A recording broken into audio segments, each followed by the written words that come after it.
Assalamualaikum warahmatullahi wabarakatuh. Waalaikumsalam Baik. warahmatullahi wabarakatuh. Sebelum saya mulai acara kuliah pada sore hari ini, marilah kita berdoa dan berdoa semoga apa yang kita niatkan untuk mempelajari ilmu atau ujian keuangan ini bisa kita pahami dengan baik sehingga kita bisa melewati satu proses ke depan untuk ilmu ini bisa kita pahami dengan baik. Alhamdulillah.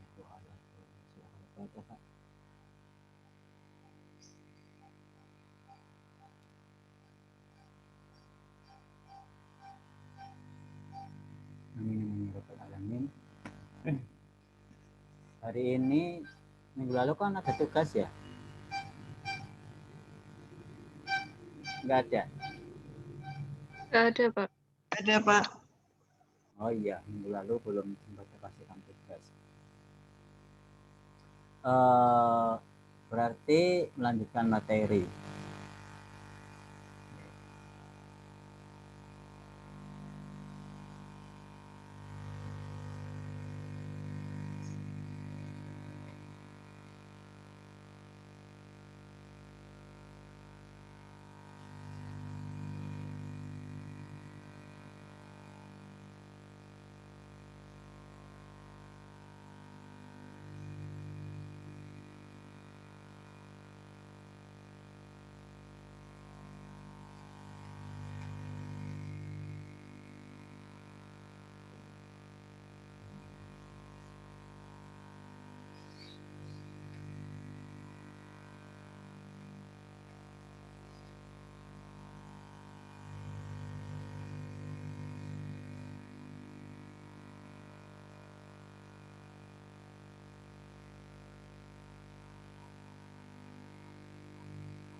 Melanjutkan materi atau awal materi. Dulu minggu lalu interest rate tingkat suku bunga sudah kan? Belum, Pak. Belum, kalian yang jelasnya itu materi ekonomi ya? Ya. Oh iya, ada kesamaan sedikit untuk awalnya.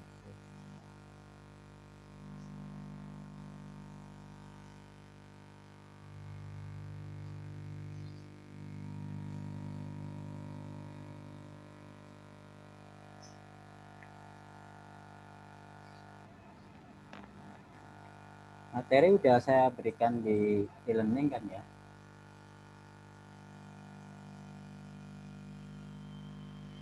Iya, Pak, sudah.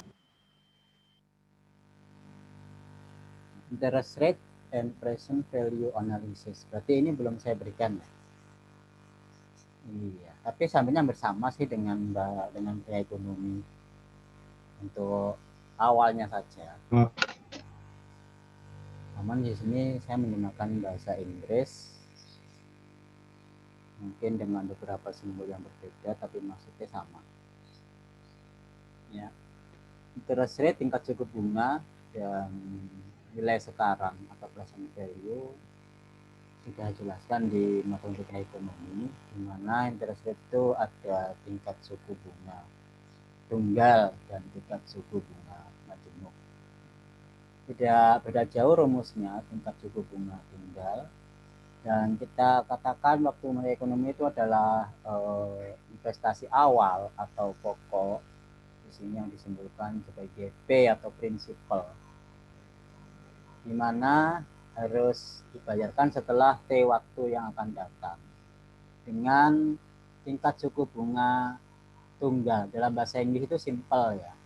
Simple interest itu artinya tingkat suku bunga tunggal. Dengan tingkat R, kalau di ekonomi itu I, saya simbolkan di keuangan ini R. Jadi maksudnya sama.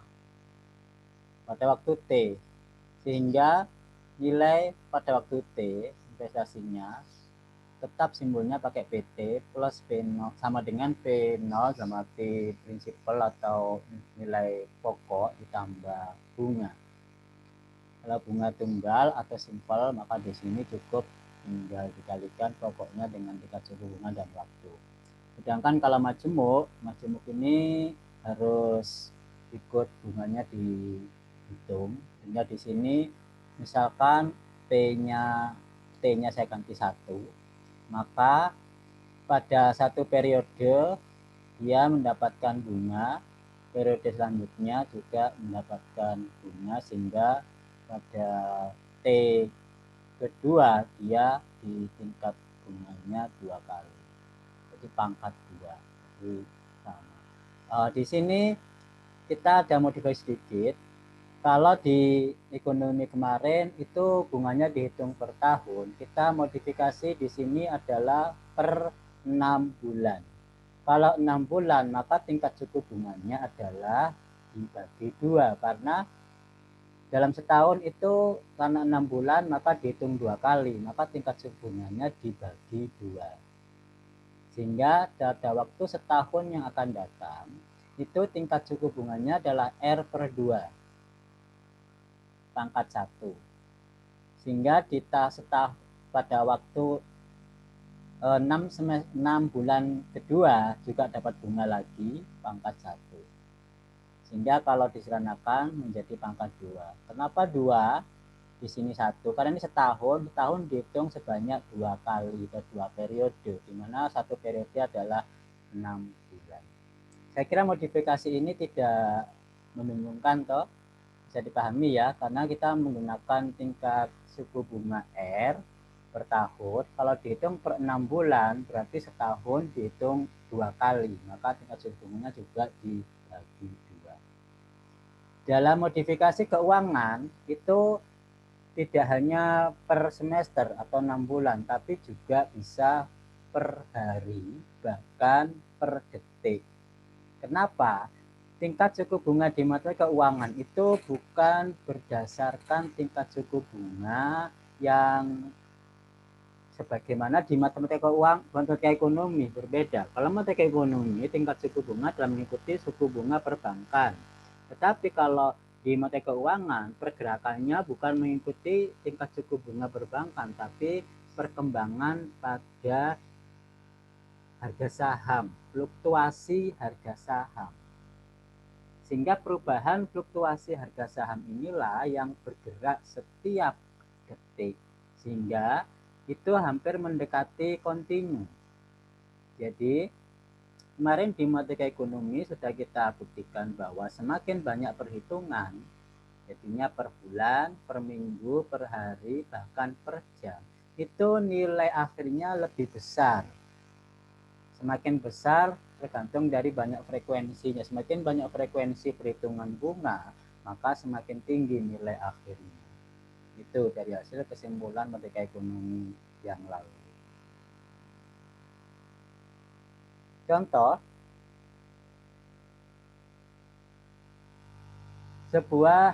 beberapa perusahaan kartu kredit memberikan biaya bunga untuk per tahunnya dengan tingkat 18%. Di sini compounded monthly, artinya dihitung setiap bulan.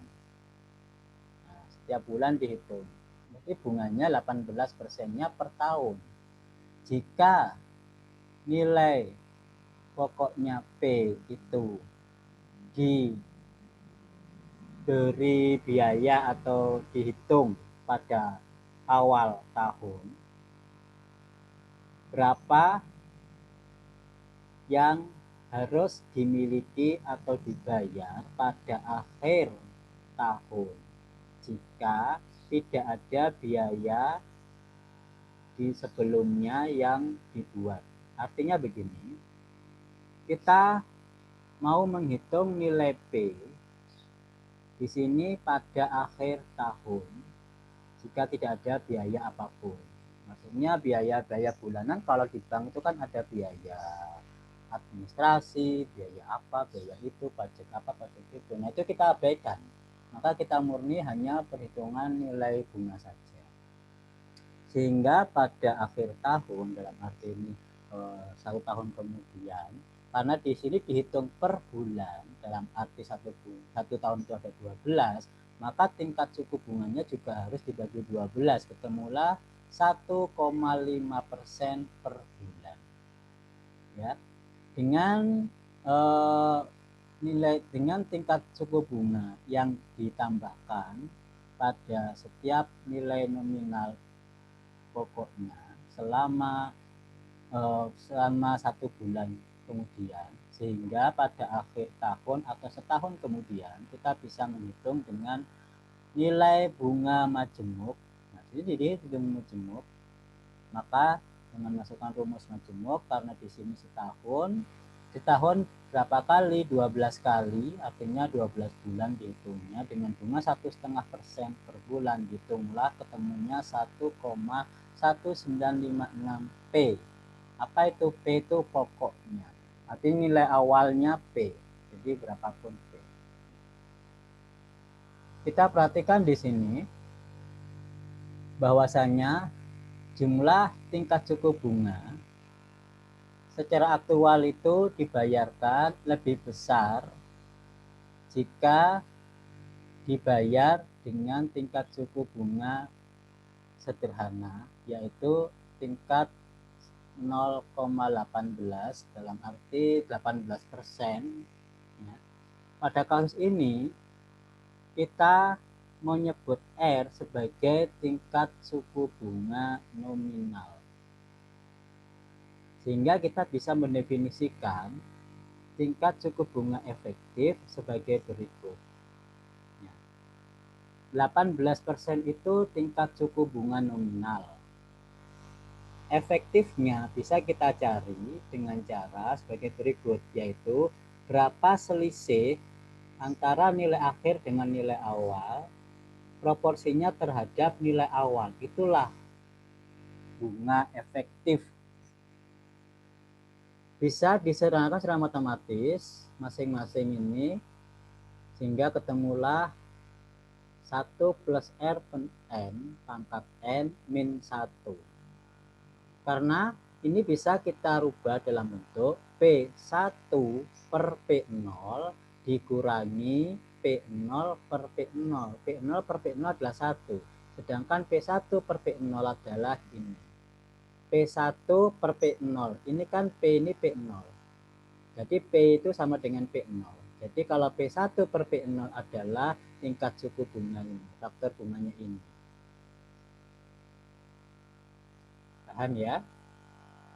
Secara kontinu, artinya kalau dihitung semakin frekuensi semakin besar, N-nya itu menuju tak hingga, berarti kontinu. Seperti N-nya itu bahkan per detik, per sekian detik. Kenapa kok sampai kita perkembangan ke kontinu? Ini matematika keuangan di sini. Bunganya, perubahan harganya itu bukan per bulan, per minggu, atau per hari, bahkan per sekian detik itu berubah terus. Sehingga kita harus mengembangkan dalam bentuk kontinu, di mana N-nya itu mendekati tak hingga. Sehingga limit N menuju tak hingga untuk faktor bunganya ini adalah sama dengan fungsi eksponensial terhadap R atau tingkat suku bunga itu sendiri. Bagaimana ini kok bisa ketemu E? Nah, itu kalkulus ya. 1 plus R per N, di mana pangkat N menuju tak hingga, ini sama dengan eksponensial pangkat R. Kalau kita membuktikan ini, maka kembali ke kalkulus nantinya. Jadi cukup kita terima bahwasanya buktinya adalah sama dengan, limitnya sama dengan E pangkat R. Jadi kita bisa menggunakan bunga diskrit seperti ini, diskrit di matematika ekonomi itu diskrit. Kemudian dengan pendekatan kontinu E pangkat R, itu untuk keuangan kita nanti akan menggunakan sistem kontinu. Ini bedanya ekonomi dan keuangan. Sampai di sini dulu, barangkali ada yang mau ditanyakan atau disampaikan, silahkan.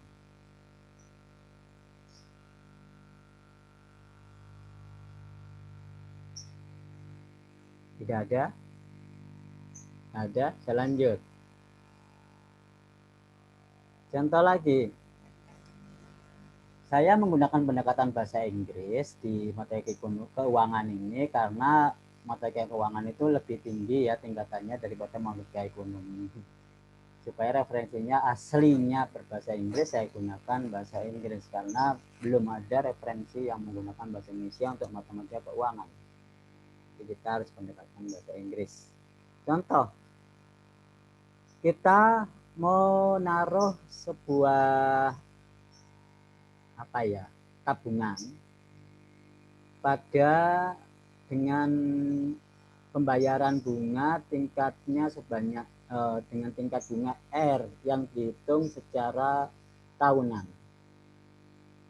Berapa tahun nilai uang itu, nilai investasi itu untuk memperoleh double 2 kali.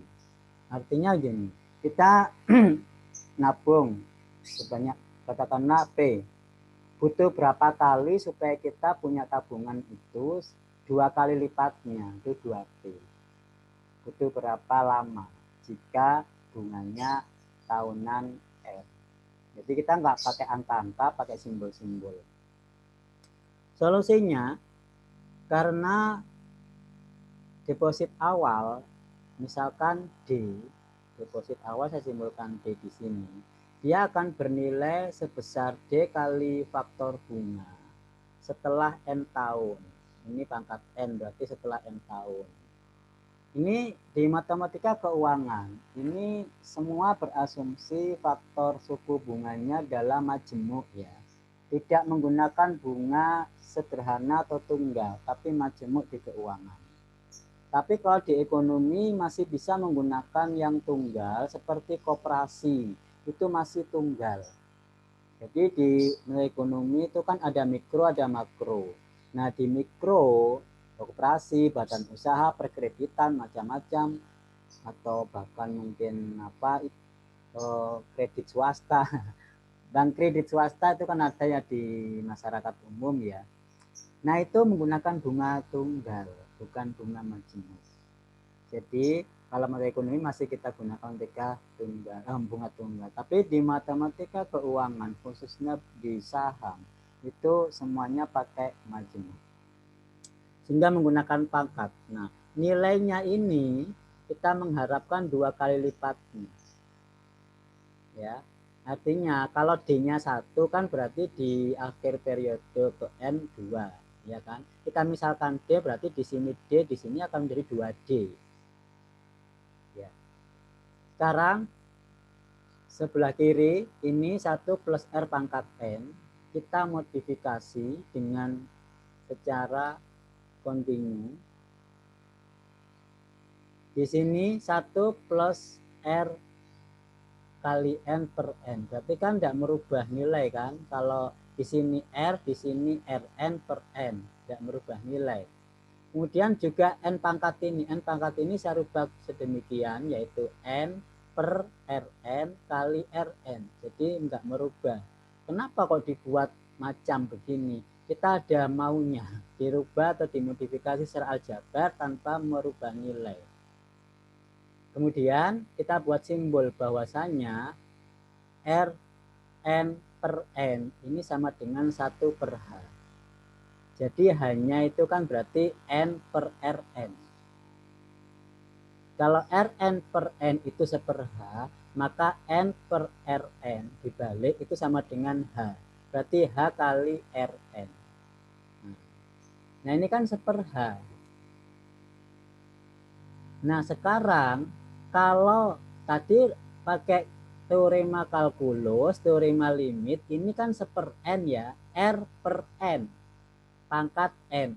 Berarti N-nya yang menjuta hingga kan. Nah sekarang ini di sini kan tidak ada pernya ini. Nggak bisa kita buat kontinu, nggak bisa kita cari limitnya. Sehingga kita buat seperti ini, 1 per N. Cuman di sini diganti 1 per H. Jadi limitnya limit H menuju tak hingga. Menurut aturan kalkulus tadi, kalau N-nya menuju tak hingga, maka ini adalah pangkat R. Tetapi kalau di sini hanya menuju tak hingga, maka ini adalah eksponensial, pangkatnya Rn.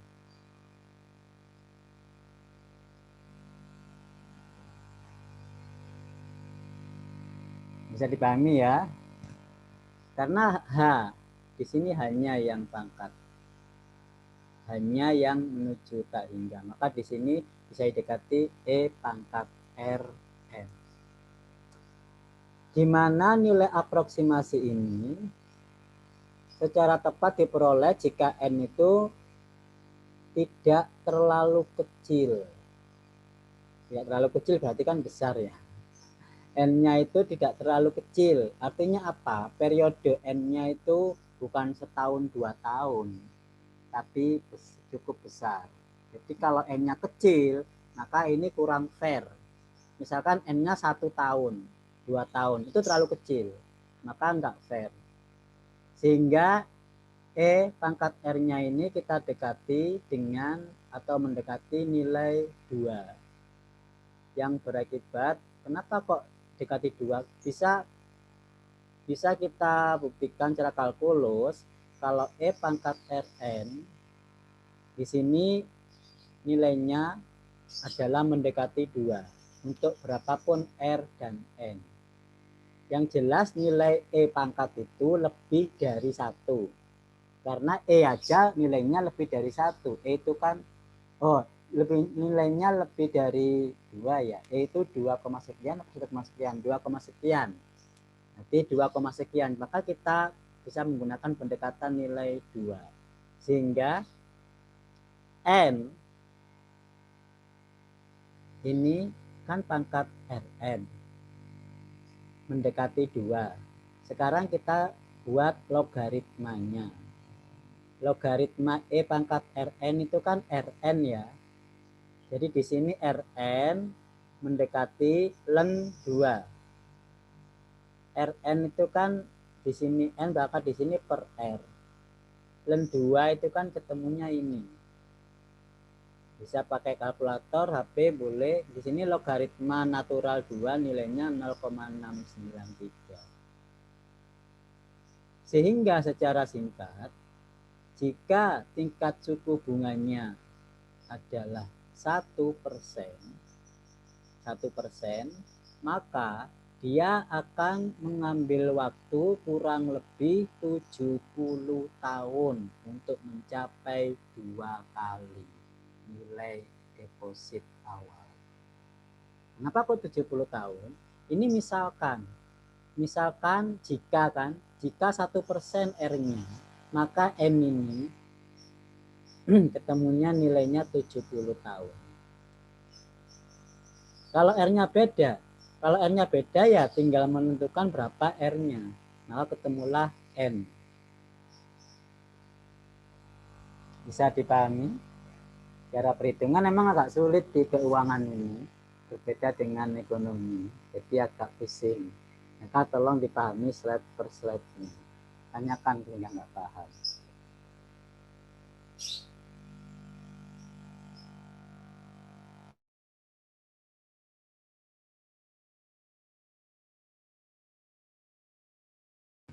Ada yang tanyakan? Saya masih belum ya, masih ini loh Pak, yang 1 tambah 1/H pangkat HRN jadi E pangkat RN. Nah, Sama yang ya, slide sebelumnya itu loh Pak. Nah, ini yang bawah. Jadi Iya, yang bawah sendiri. Aturan kalkulus, aturan teorema limit pusat ya. Mungkin di awal pertemuan saya lewati ya preview limit pusat. Saya kira udah paham di kalkulus. Limit pusat dan hukum bilangan besar. Nah, di kalkulus sudah diajarkan barangkali. Sehingga kalau di sini limit 1 plus R per N pangkat N menuju tak hingga, itu secara kalkulus bisa dibuktikan sama dengan E pangkat R. Jadi kalau R-nya ini saya ganti X, maka ini akan menjadi E pangkat X. Begitu. Jadi variabelnya di sini kan R saja kan. N-nya menjuta hingga, satu konstanta, maka variabelnya R ya di sini E pangkat R. Selanjutnya yang tadi, ini saya ganti, kita perhatikan yang sebelah kanan ini, kita nggak perhatikan sebelah kiri karena paham yang sebelah kiri ya. Kita sebelah kanan ini adalah 1/H, pangkat H kali Rn. Nah sekarang hanya kita limitkan, hanya limit menuju tak hingga. Kalau menuju tak hingga, 1/, bilangan besar sekali itu kan hampir habis ya. 1/, bilangan besar kan hampir 0 ya, mendekati 0 ya. Menurut limit ini akan bernilai 0. Tetapi kalau pangkat 0 itu tidak sesuai, ya kan?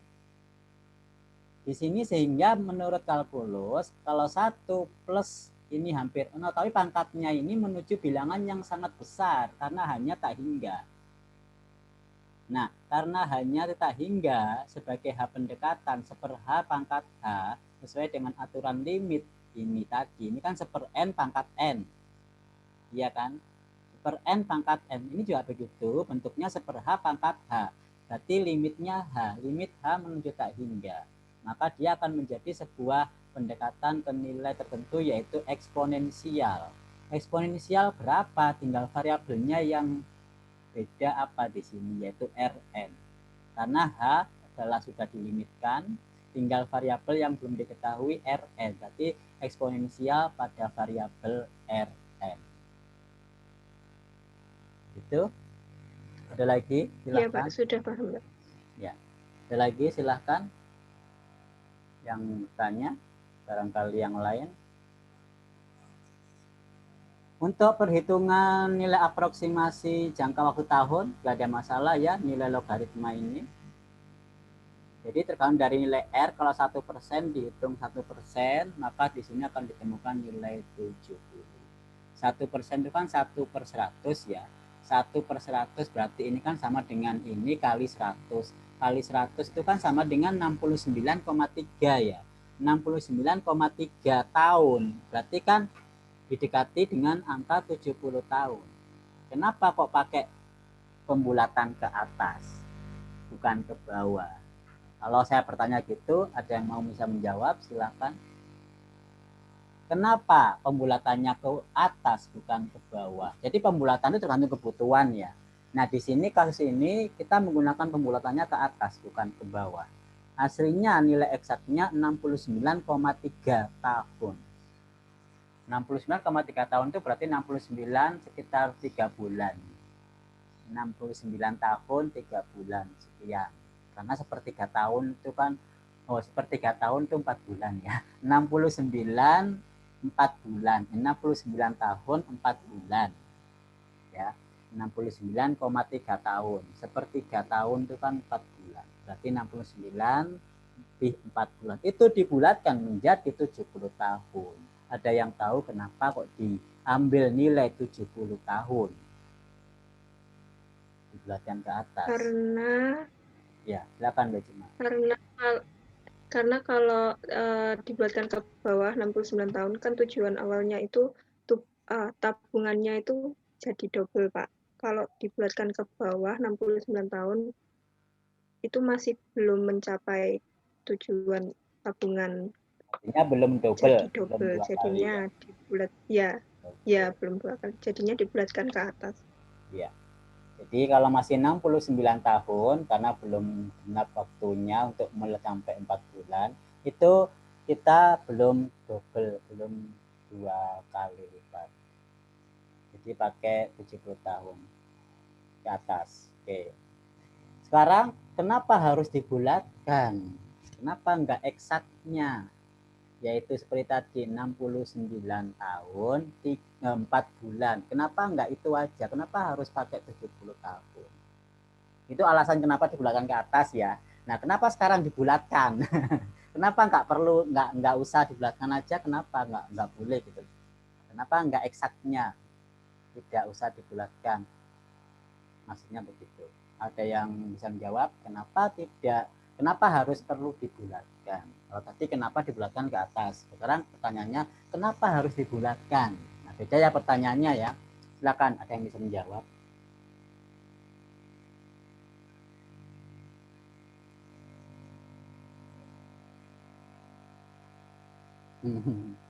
Barangkali mana Bila?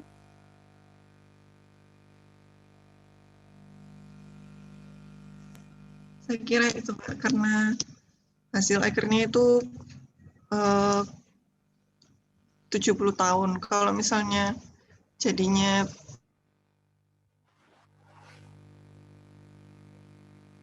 Ya, dengar. Ayo. Cek, Mbak Nabila nggak kedengaran ya?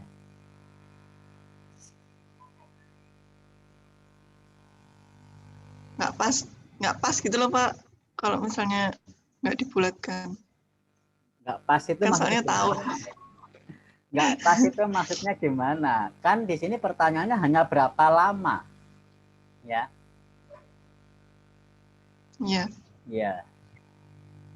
Misalkan begini, pertanyaan itu kan how many years? How many years di sini berapa tahun yang dibutuhkan? Nah, seandainya saya mengatakan 69,3 tahun, kan benar kan? Pertanyaannya berapa tahun? 69,3 tahun. Benar kan? Maka jawaban yang tepat. Kenapa jawabannya kok malah dipilih 70 bukan 69,3 tahun? Itu Pak, karena dia kan tahun. Masa tahun itu jawabannya desimal Pak? Nggak mungkin kan gitu. Bagaimana Pak? Usia misalkan gini, lama, ini lama kan, lamanya memang satuannya tahun, tapi lama itu kan variabelnya kontinu, bukan diskrit. Sama dengan usia, usia manusia itu kontinu, bukan diskrit. Meskipun kebanyakan usia pakai tahun, dia menggunakan misalkan Anda lahir 3 Maret. 3 Maret tahun ini kan belum ya. Apakah Anda mau membulatkan ke atas untuk menjawab tahun usia tahun? Kan enggak, membulatkan ke bawah. Kalau dijawab tepat sekian tahun lebih berapa bulan itu kan bisa. Iya kan? Tidak harus tepat tahun. Boleh dijawab sekian tahun lebih sekian bulan. Iya toh? Tidak harus bulat tahun untuk usia. Sesuai dengan usianya. Nah, sekarang ini berapa lama? Berapa lama di sini kalau dijawab sekian tahun, ada komanya, desimal. Kenapa nggak diperbolehkan di sini? Kenapa harus dibulatkan? Padahal kalau jawabannya hanya how many years, di sini lama, dalam 1 tahun, dalam satuan tahun, itu boleh kontinu sekian, koma sekian tahun, itu boleh, nggak disalahkan. Nah, sekarang kenapa kok harus dibulatkan? Kalau melihat dari pertanyaannya, jawaban 69,3 tahun itu betul, nggak salah. Terus jawabannya kenapa kok malah sekarang mengambil 70, bukan 69,3? Silakan, barangkali ada yang lain.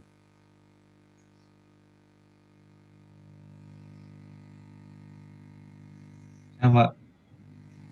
Silakan Mas Hendra. Kalau menurut saya mungkin ini Pak, dari kata itu yang dibayarkan itu suku bunganya, rate-nya itu, tingkat suku bunganya itu compounded annual itu maksudnya tahunan. Jadi mungkin mengikuti ininya rate-nya yang tahunan itu. Jadi dihitung 70 tahun, dibulatkan 70 tahun. Artinya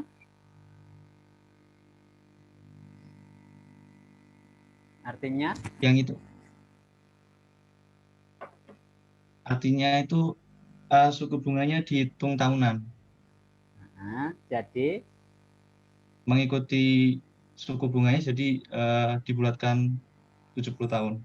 Jadi pada saat masa atau waktu ke 69 tahun 4 bulan, bagaimana kondisinya?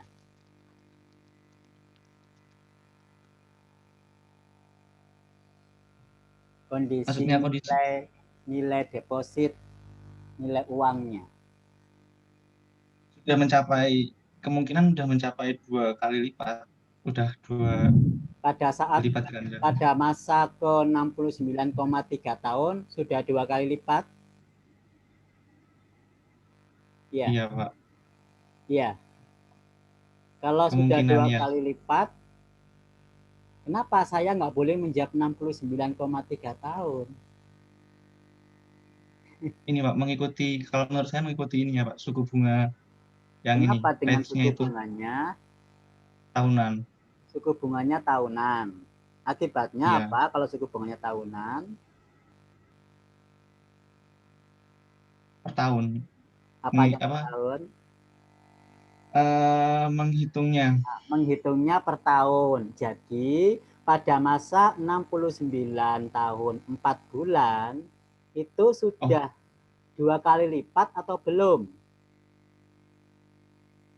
belum. Gimana ya, Belum, Pak? Mas. Belum, ya, Karena belum. hitungannya tahunan. Kalau 69 lebih 4 bulan, berarti hitungannya masih tahun ke 69. Ya, Pak. Ya, 69 kan belum 2 kali lipat karena hitungan bunganya tahunan bukan bulanan. Itu jawabannya. Jadi kita bukan beralasan karena cukup di kalimat terakhir, tapi ada keterangan pemberitahuan hitungan bunga nole dihitung tahunan. Paham sampai di sini ya? Itu jawabannya kenapa harus dibulatkan tahun dan dibulatkan ke atas. Karena pada kalau dibulatkan ke bawah 69 itu belum waktunya 2 kali lipat. Kenapa harus dibulatkan? Karena hitungannya tahunan, dibulatkan tahun. Kalau bulanan belum dihitung bulan.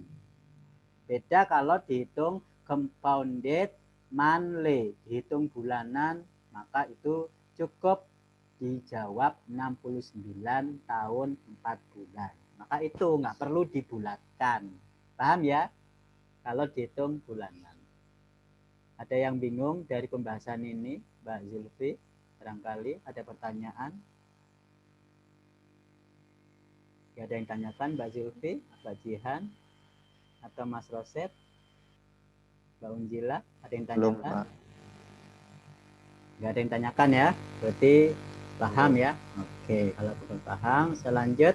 Nah, kalau nggak paham, ini kan kuliah pemahaman berantai dari slide pertama ke selanjutnya itu harus dipahami betul. Kalau nggak paham lewat, nanti rantainya putus, artinya nggak paham. Lanjut ke slide selanjutnya.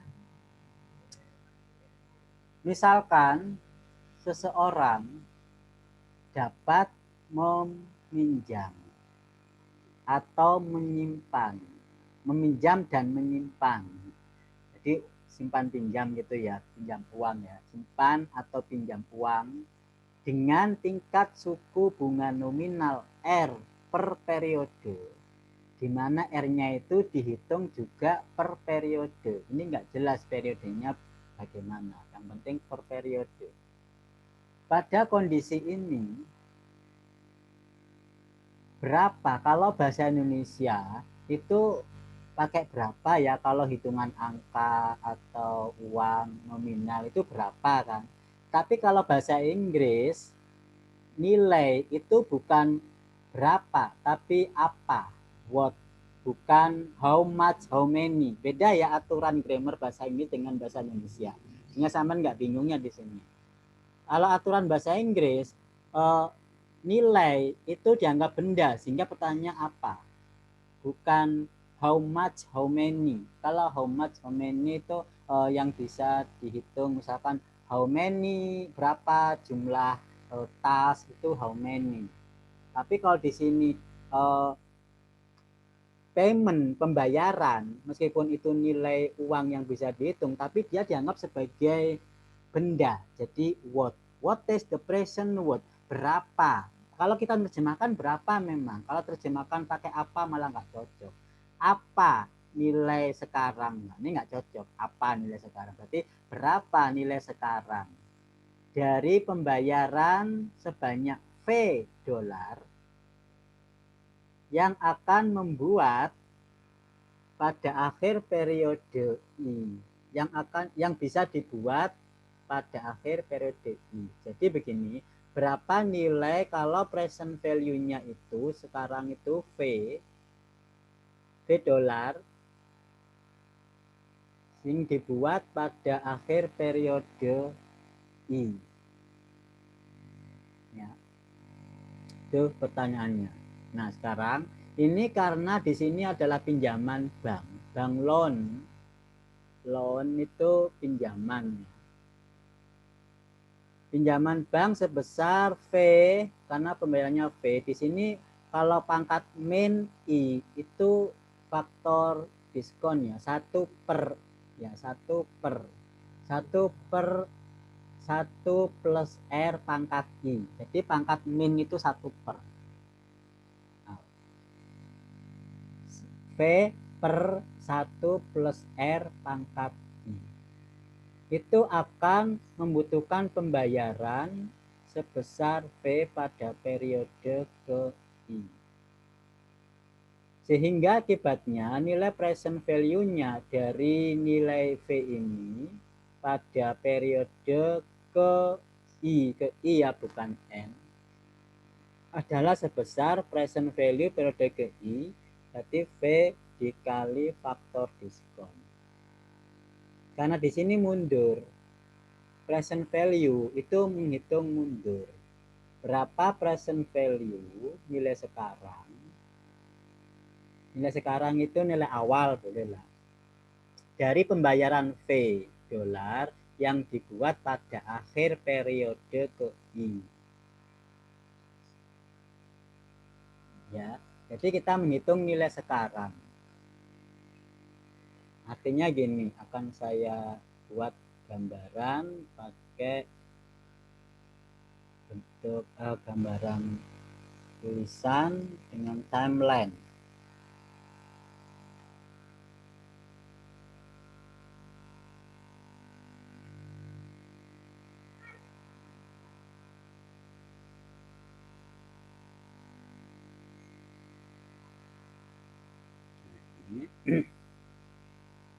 Ini katakanlah timeline atau waktu.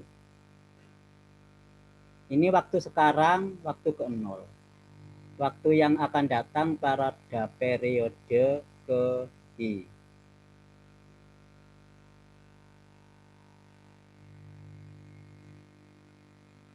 Ini satu periode ya, satu periode. Nah, ini dibayar V. Sebesar V itu ada di sini. Yang ditanyakan berapa present value-nya di waktu sekarang. Nah, ini yang ditanya di sini. Nah, karena ini present value mundur, maka kita perhitungannya kan pakai faktor diskon.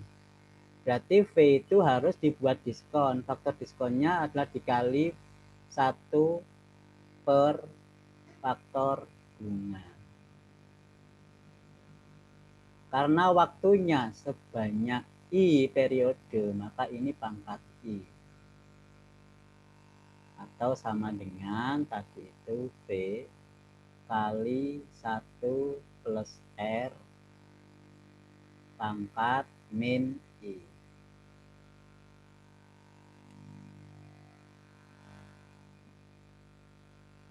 Paham ya?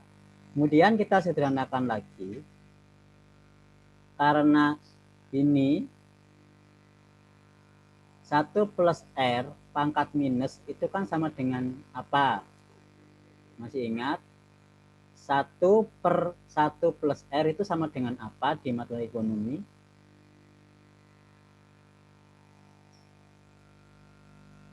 Satu per 1 plus R sama dengan apa? Lupa. Baru beberapa hari yang lalu. Minggu lalu. 1 plus faktor diskon. Hah? Faktor apa? 1 plus 1 per R itu faktor? Diskon. Faktor diskon. Oh, kok lupa? Wah, ini belum 1 semester udah lupa. Faktor diskon simbolnya apa? Karena ini ada sangkut pautnya dengan ekonomi ya. Jadi ekonomi keuangan itu saling berkaitan. Faktor diskon simbolnya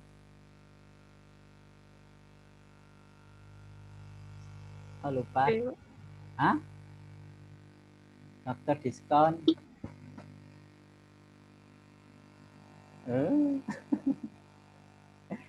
Ini belum satu semester udah lupa. P, Pak. V.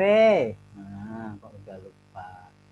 V ya. Jadi di sini saya simbolkan V pangkat I. Jadi sama dengan ini. V kali V pangkat I.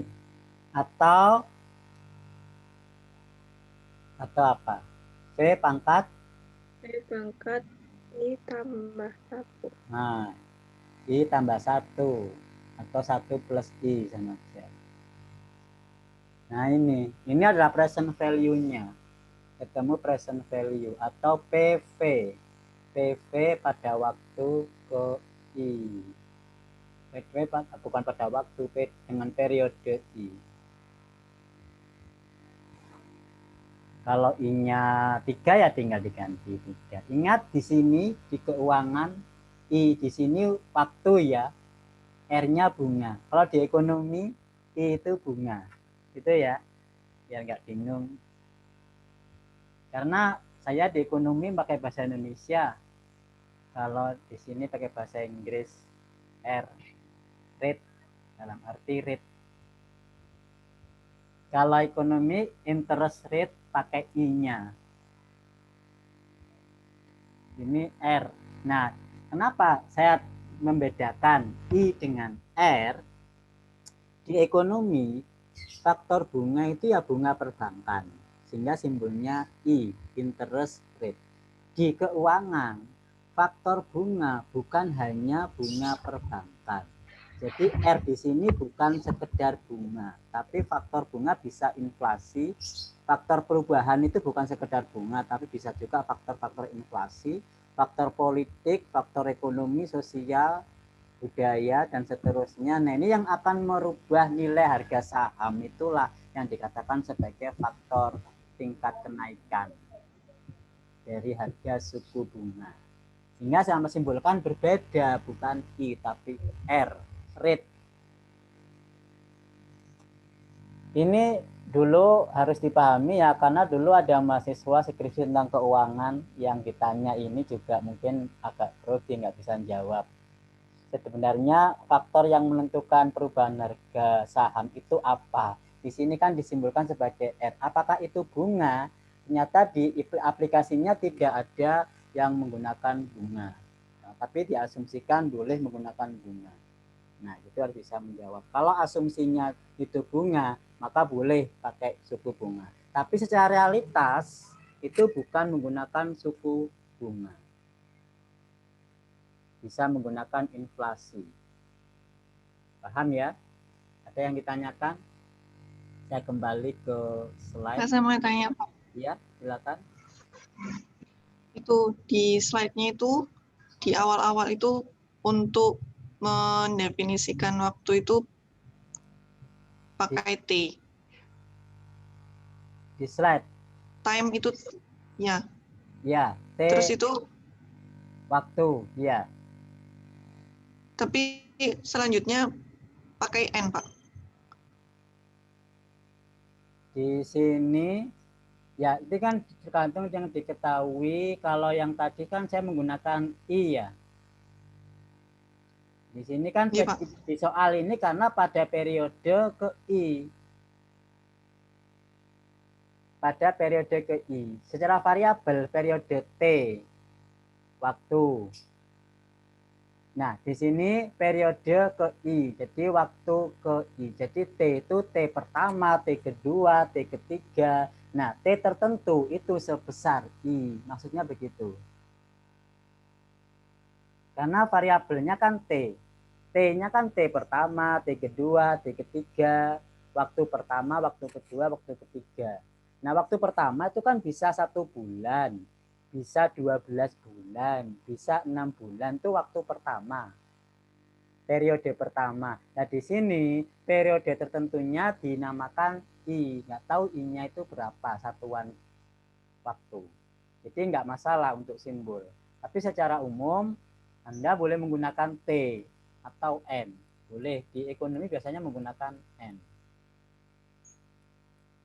Nah, di sini pada waktu periode ini harusnya, oh ini maksudnya Mbak Nabila. Iya. Halo? Nggih. Nggih, Pak. Maksudnya ini yang Kok keliru. awalnya Harusnya itu I.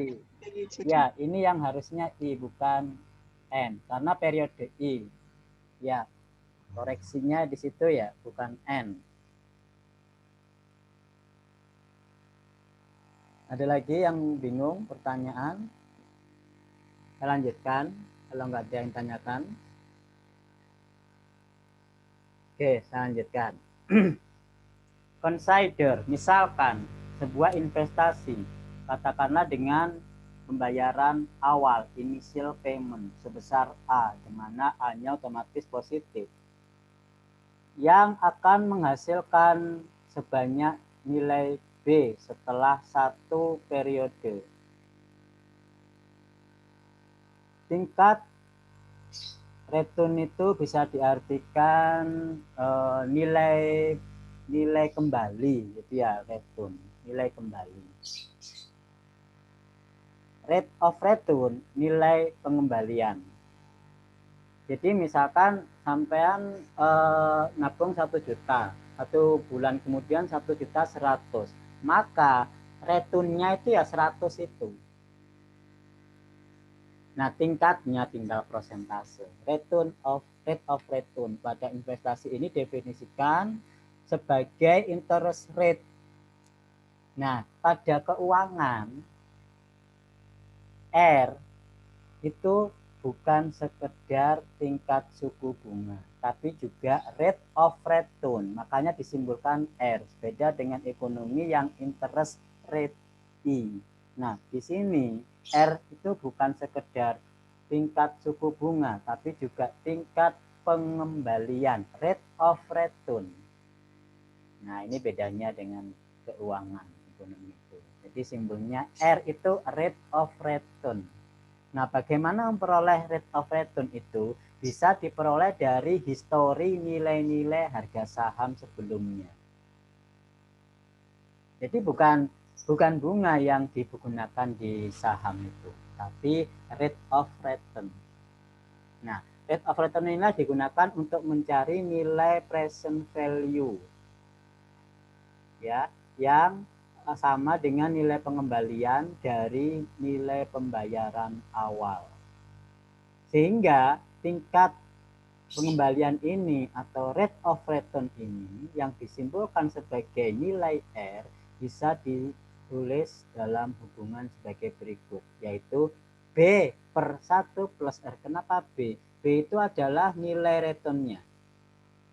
Selisihnya itu maksud saya. Yang saya katakan antara 1 juta pada sebulan kemudian menjadi 1.100.000. Berarti 100 itulah returnnya, dapatnya, atau bisa dikatakan labanya, untungnya, atau apalah. Jadi uang yang dapat selisihnya itulah return. B. Kenapa di sini 1 plus R? 1 plus R itu kan diskon. Karena kita mau menghitung present value. Present value-nya harus sama dengan awalnya A. Jadi B itu di 1 plus R sama dengan A. Jadi dapatnya B di faktor diskon harus sama dengan nilai awal. Atau dengan aljabar bisa dirubah, bisa dicari nilai R-nya adalah sama dengan B per A-1. Itulah rate of return. Nah, rate of return inilah digunakan sebagai data harga saham. Waktu Anda skripsi, itu R-nya menggunakan rate of return, bukan bunga kalau menggunakan data harga saham. Rate of return dari setiap saham itu berbeda-beda ya. Tetapi kalau di ekonomi, bank apapun itu suku bunga induknya sama dari BI. Suku bunga induk loh ya, suku bunga pokoknya itu berasal dari BI. Kemudian mungkin berbeda produknya masing-masing, ada perubahan. Nah, itu tinggal kebijakan dari masing-masing bank. Nah, kalau di sini rate of return itu perbedaannya ya karena jenis sahamnya. Saham yang semakin cepat pergerakannya, semakin naik, untungnya besar, otomatis rate of return-nya lebih besar daripada yang lain. Jadi di sini B itu nilai return-nya selama satu periode ketemu berapa, di diskon itu harus sama dengan nilai awal. Jadi B itu setelah satu periode. Kalau beberapa periode ya tinggal dikalikan faktor waktu aja.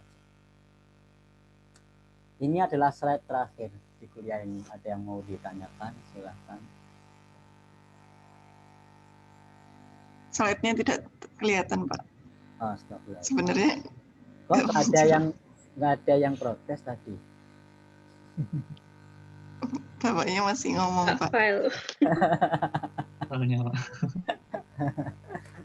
Ya, berarti slide-nya dipandang ke masing-masing laptop sendiri-sendiri. Ini slide terakhir. Ya. Silakan, ada yang mau ditanyakan? Jadi kalau saya buat gambaran, kita memang butuh gambaran visual dengan timeline-nya. Kita nggak bosan-bosannya menggunakan timeline untuk menjelaskan, apalagi masalah keuangan. Menggunakan timeline waktu sekarang, satu periode, jadi periode ke satu, entah satu bulan, setahun, terserah satu periode. Awalnya kita sebesar A. Kemudian setelah satu periode sebesar B. Maka present value dari B,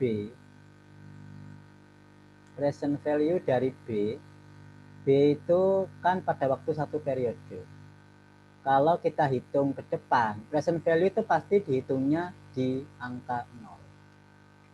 Maka B itu harus dikalikan faktor diskon atau B per 1 plus R.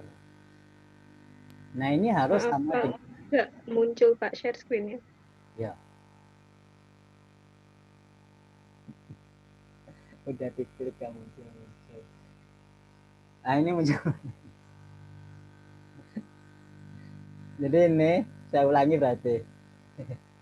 Jadi pada waktu ke-0, misalkan sekarang awal transaksi, kita berinvestasi nilai A. Satu periode bernilai B. Sehingga B ini bisa kita hitung nilai present value-nya, yaitu pada waktu ke-0, itu harus sama dengan A. Jadi B dikali faktor diskon atau B kali 1 per 1 plus F itu harus sama dengan A. Sehingga secara aljabar kita bisa menghitung bahwasannya R sama dengan apa? B. Ini 1 plus R pindah ke kanan, ke ruas kanan, jadi dikalikan 1 plus R. B per A.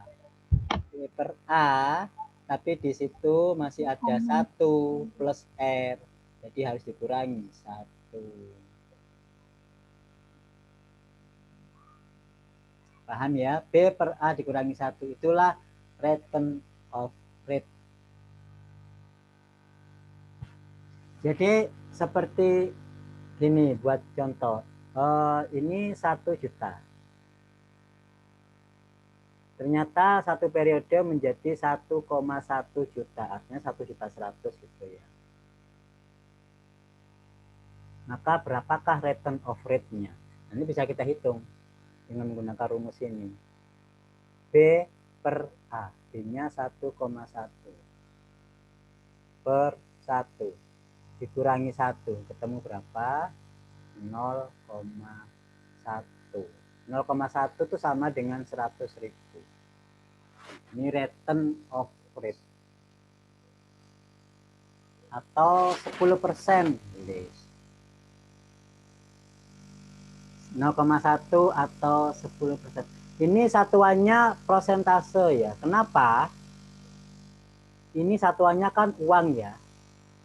Uang rupiah, dolar terserah. Tapi dolar juta, kalau juta ya rupiah ya. Masa 1 juta dolar besar. Rupiah, yang bawah kan rupiah juga. Rupiah dibagi rupiah kan habis toh. Jadi nggak boleh di sini ada satuan rupiah. Salah kalau di satuan rupiah. Jadi di sini satuannya adalah persentase 0,1 atau 10%. Ini tingkat returnnya. Kalau di ekonomi dikatakan tingkat suku bunga, tapi di keuangan tingkat pengembalian atau rate of return. Paham ya? Ada yang tanyakan? Silahkan.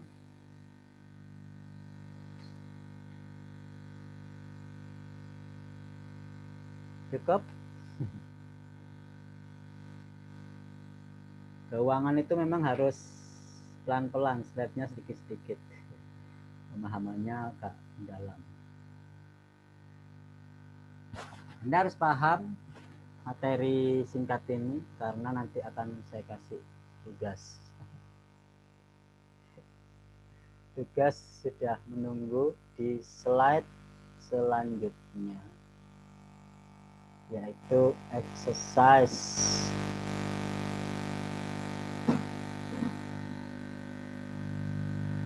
Maunya latihan ini kelompok atau pribadi?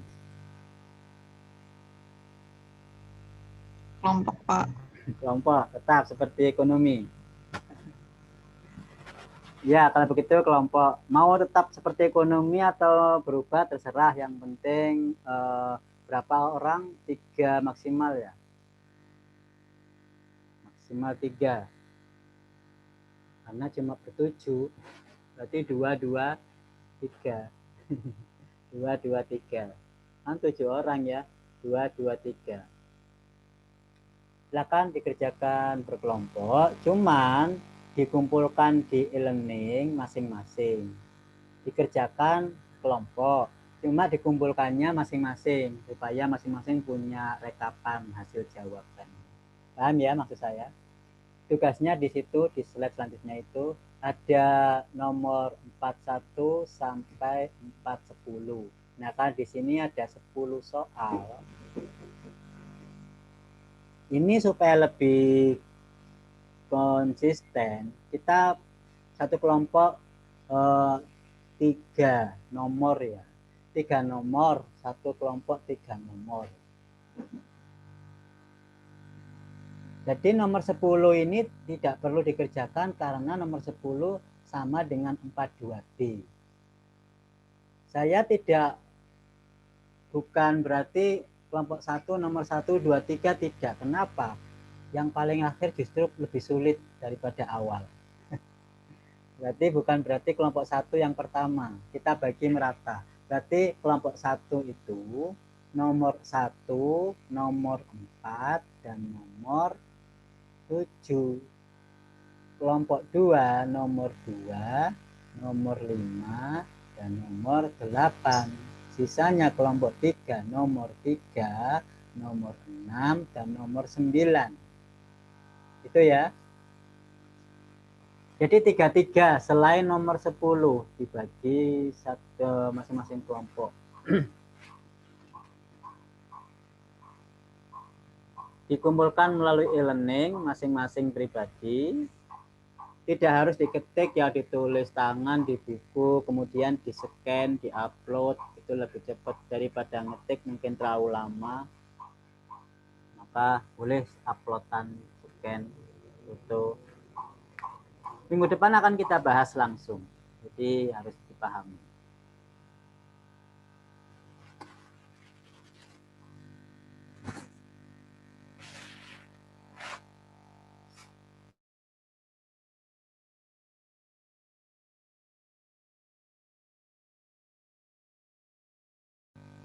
Mengenai soal kalau kurang bisa menerjemahkan, barangkali kata apa yang perlu diterjemahkan.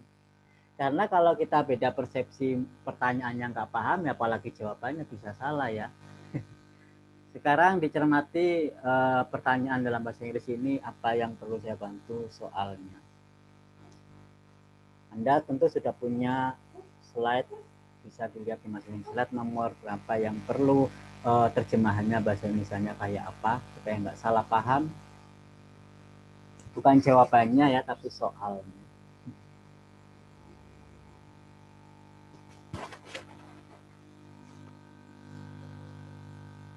Izin bertanya, Pak. Silakan Mas Rosid.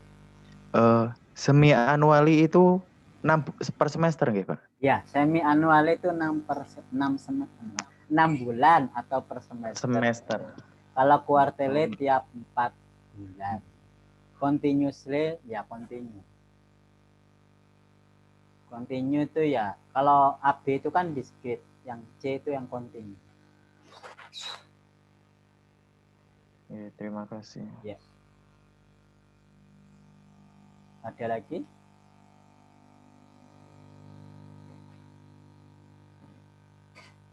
Quarterly seperempat ya, seperempat tahun itu berapa bulannya? 3 bulan ya. Ya, saya salah, bukan 4 bulan, 3 bulan. Semi annually itu kan dibagi 2. Quarterly dibagi 4. Maksudnya begitu. Dalam setahun.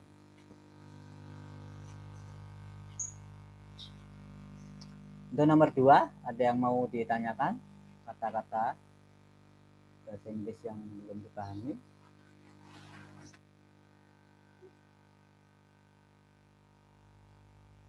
Quadruple. Quadruple itu 4 kali lipat. Kalau double kan 2 kali. Quadruple 4 kali lipat.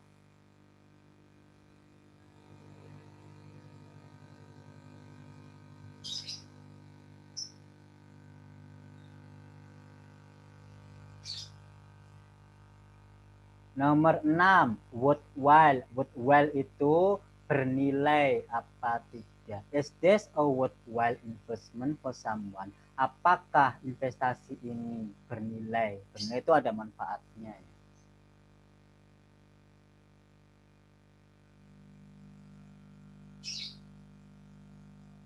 Nomor 7, preferable. Mana yang lebih baik atau lebih menguntungkan? Preferable, lebih menguntungkan.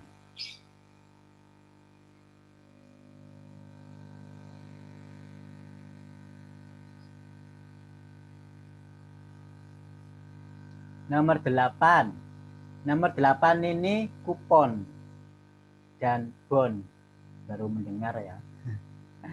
Ada tabungan, ada deposito, ada obligasi. Ini ada bond. Bond itu semacam surat berharga yang bisa dijual belikan. Kalau kita punya surat berharga ini, maka kita berhak meminjam. Itu maksudnya. Itu namanya bond. Bond itu surat berharga bagi pemiliknya, maka dia berhak meminjam uang ke bank.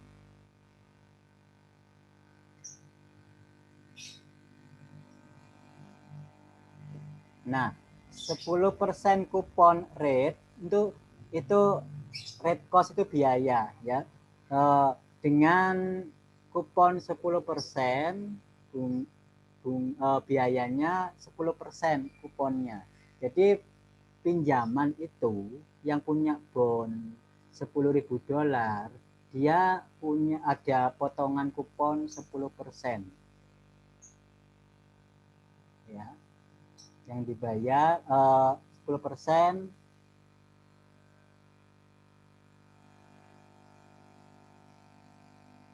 Kemudian holder itu pemegang bond tadi.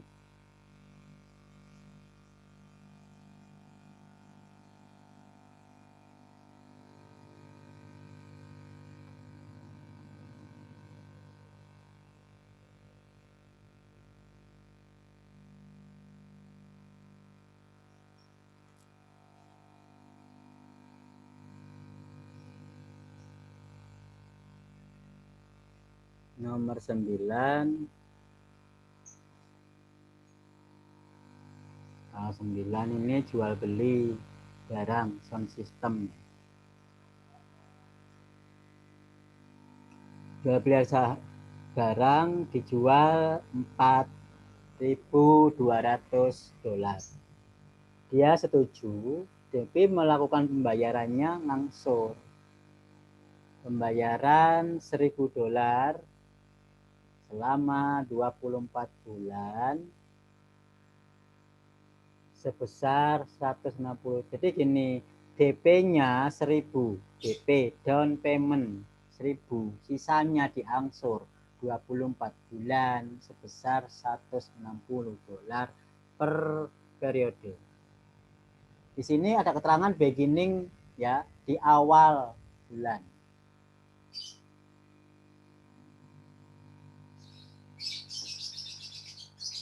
Yang ditanyakan bunga efektif.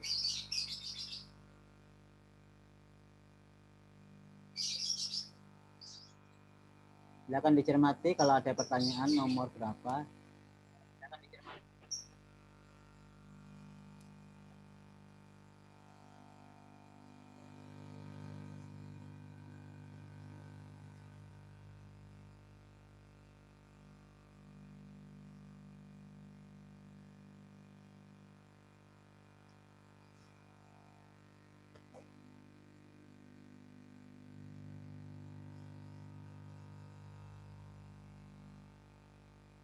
Nanti waktu Anda mengerjakan, untuk memahaminya, Anda bisa menggunakan timeline seperti penjelasan tadi.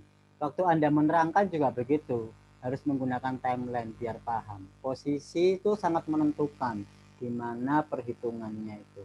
Posisi dengan timeline. Mundur atau maju, berapa langkah periodenya itu bisa diketahui dari timeline.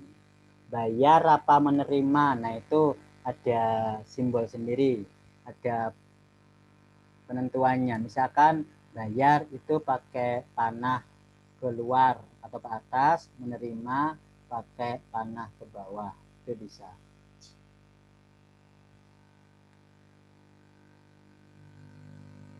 Seperti nomor 6, nomor 6 itu cash flow tahunan dari sebuah investasi. Minus itu artinya dia bayar, plus dia menerima, itu namanya cash flow. Sama dengan kita tabungan, ada debit, ada kredit, ada nabung, ada menerima, ada keluar, ada masuk, itu cash flow.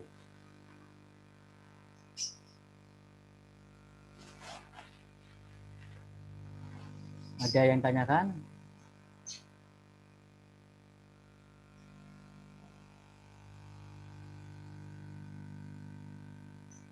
Kalau nomor 7 itu dipilih ya, mana yang preferable.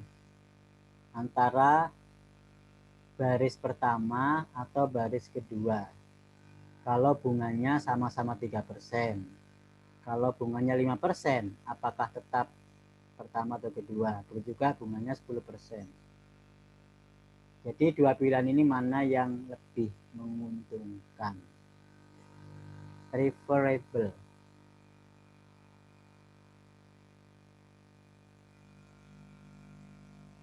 Cukup?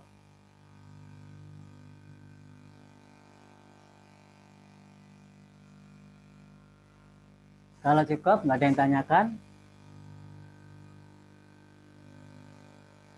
Minggu depan kita bahas.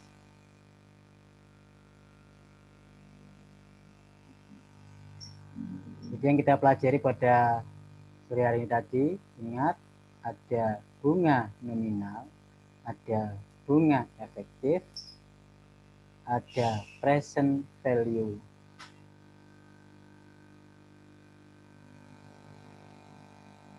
Yang jelas kita di sini menggunakan bunga majemuk. Beda dengan ekonomi, bisa simpel, tunggal. Tapi kita mengerjakan tugas pakai bunga majemuk. Karena kontinu nggak bisa kalau tunggal, harus majemuk. Kalau tunggal nggak bisa, dia nggak punya limit kalau tunggal. Tunggal ini nggak bisa dilimitkan. Kalau majemuk, dia bisa dilimitkan. Karena makin besar. Tapi kalau tunggal, T-nya makin besar itu nggak ngefek. Tapi kalau majemuk, T-nya makin besar itu makin menuju ke sebuah nilai konvergen. Jadi bisa dilimitkan.